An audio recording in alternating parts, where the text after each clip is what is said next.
Hello viewers, আমি সুপ্রিয়। আমার চ্যানেল আই নিয়ে আবার আমি আপনাদের কাছে। এবার আমার অন্যরকম ভাবনায় থাকছে নেম প্লেটে দুষ্টুমি। বীরেন্দ্র কৃষ্ণ ভদ্র, এই নামটি জানেন না এমন বাঙালির সংখ্যা প্রায় নেই বললেই চলে। দুর্গাপুজোর প্রাককালে মহালয়ার ভোরে যার কণ্ঠস্বর জাগিয়ে দেয় দুর্গাপুজোর শিহরণ, তিনি বীরেন্দ্রকৃষ্ণ ভদ্র। বীরেন্দ্রকৃষ্ণ ভদ্রের বাবার নাম ছিল কালীকৃষ্ণ ভদ্র।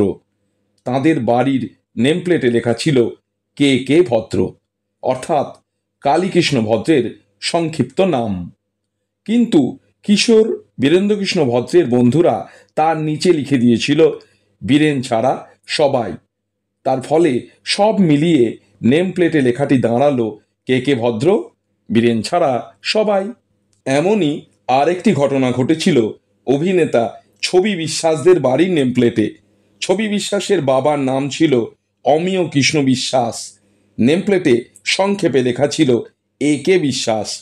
পাড়ার ছেলেরা তার নিচে লিখল করা যায় না, ফলে দাঁড়ালো একে বিশ্বাস করা যায় না।